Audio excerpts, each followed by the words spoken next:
Vivemos em um planeta infestado de humanos e modificado à sua imagem e semelhança. Sobreviver não é fácil. O mundo é complicado lá fora.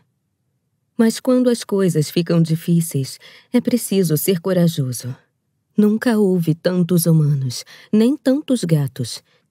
É evidente que sabemos lidar com essas criaturas que, em geral, são guiadas pela mais inexplicável inocência. Na realidade, é bem fácil adestrá-las. E se os considerarmos individualmente, alguns humanos até que não são tão ruins. Com este manual, desejamos fornecer algumas dicas para você escolher, domesticar e educar seu humano. 1. Os humanos. Aspectos gerais da espécie. Os seres humanos pertencem à família dos grandes símios. Pobres macacos. A culpa não é deles. Como muitos primatas, são criaturas dinâmicas, barulhentas e dotadas de patas preenses. Nessa espécie, as patas posteriores são em parte atrofiadas por causa da posição bípede que eles teimam em manter. São animais grandes, de estrutura oblonga, sem cauda e geralmente mais desajeitados do que os outros primatas. Tem uma juba, mais desenvolvida nas fêmeas, mas de resto não tem pelagem, exceto em algumas áreas específicas do corpo. O focinho é achatado, mas não é feio, e a única característica que lembra vagamente um felino são os olhos na frente da face, não dos lados. Tem um nariz grande praticamente inútil e orelhas que não se mexem. O macho da espécie tem pelos nas narinas, mas parece não saber utilizá-los. A parte do corpo deles mais bem feita tecnicamente são as patas dianteiras, ou mãos, dotadas de dedos compridos com garras pouco afiadas que se movem com agilidade excepcional. Elas são impressionantes e parecem quase animais dotados de vida própria. São instrumentos que reúnem força e precisão. E uma vez que seu exemplar humano tenha sido adestrado, você vai compreender as inúmeras vantagens que um par de mãos a seu serviço pode proporcionar. A característica mais aparente desses bípedes é o corpo coberto por coisas que aderem a ele como uma segunda pele. E às vezes, e isto vai deixar você horrorizado, são feitas justamente da pele de outros seres. Eles colocam coisas na cabeça, na frente dos olhos, penduradas no corpo.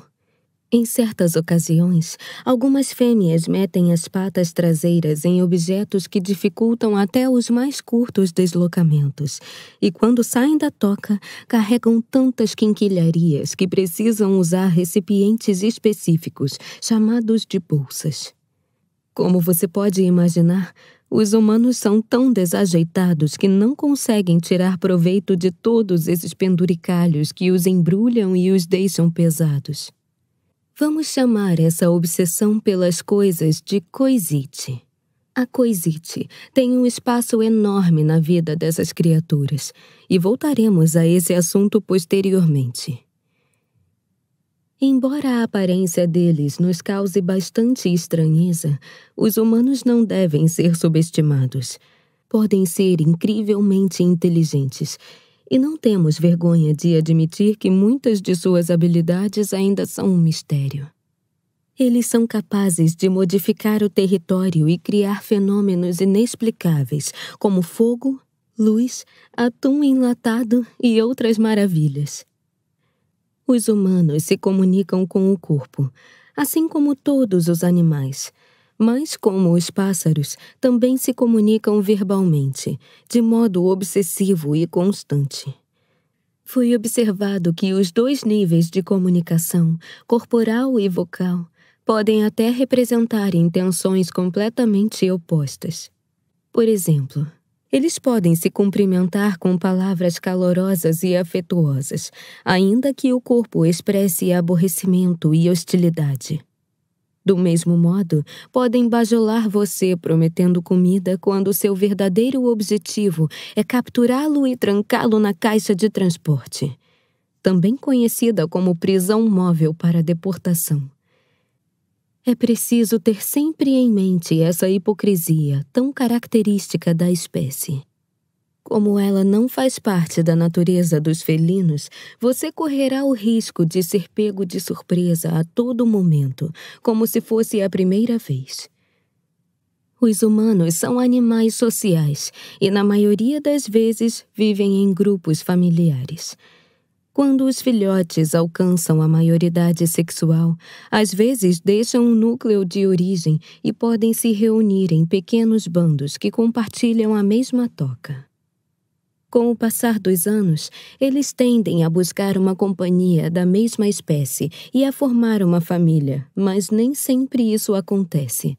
Também existem indivíduos solitários, e esses costumam ser os mais suscetíveis à domesticação.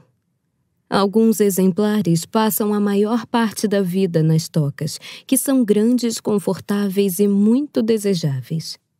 Outros passam quase o tempo todo fora arranjando comida e voltam ao cair da noite. Em sua maioria, são caçadores diurnos. Também são criaturas inquietas que, quando estão na toca, não param de fazer atividades que consistem em manejar e olhar coisas. Podemos afirmar sem sombra de dúvida que a visão e o tato são os sentidos mais importantes para esses mamíferos, e há quem afirme que esse é um dos motivos do nosso sucesso entre eles.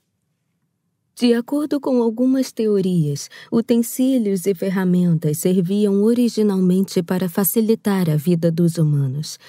Há tradições orais que remontam aos tempos em que esses primatas moravam nas cavernas, e o punhal de pedra e a lança eram seus fiéis aliados, uma vez que podiam salvar sua vida. Hoje, os papéis se inverteram. As pessoas estão a serviço dos objetos, dedicando-se a centenas e às vezes milhares deles. Neste audiolivro, não queremos correr o risco de entediar você com muitas noções técnicas. Vamos dar apenas um exemplo: alimentar-se. Até mesmo uma ação teoricamente simples se torna o triunfo da coisite. Em geral, a comida chega à toca já coisada, ou seja, irreconhecível, cortada em pedaços e vedada dentro de recipientes que exigem operações complexas para serem abertos, principalmente para quem não é dotado de polegares opositores. Uma vez capturado, cada pedaço de alimento é manuseado, alterado, cortado novamente, engordurado, aquecido, temperado. Resumindo, estragado. Esse processo implica uma série de operações, o uso de um tempo considerável e de muitíssimas coisas de formatos e tamanhos diferentes, algumas barulhentas e perigosas. Depois que estraga devidamente a comida, o humano põe à mesa. Uma pequena réplica do chão, só que mais elevada, com diversas outras coisas. Uma espécie de encenação ritual, palco para a comida. E então leva o alimento para lá e o põe na boca com uma lentidão irritante, usando muitos outros objetos derivados da famosa faca de pedra lascada das civilizações antigas. Essa operação é constantemente interrompida por comunicações vocais, alguns goles e inúmeras distrações. Depois de se alimentar, o humano dedica muito tempo a recolher todos os objetos utilizados, molhar, esfregar e enxugar cada um deles, seguindo um ritual demorado e complexo. Por sinal, existem também inúmeros objetos criados apenas para cuidar de outros objetos, como é o caso da máquina de lavar louça, chamada à ação o tempo todo. Trata-se de um objeto que engole coisas e as cospe após tê-las maltratado ruidosamente e eliminado seus resíduos de comida. Na prática, devido à coisite, uma operação que levaria apenas alguns minutos, como alimentar-se, pode exigir até algumas horas. Dedicando-se às suas coisas, mudando-as de lugar, lavando-as, olhando-as, falando dentro delas. É assim que os humanos passam a maior parte da vida.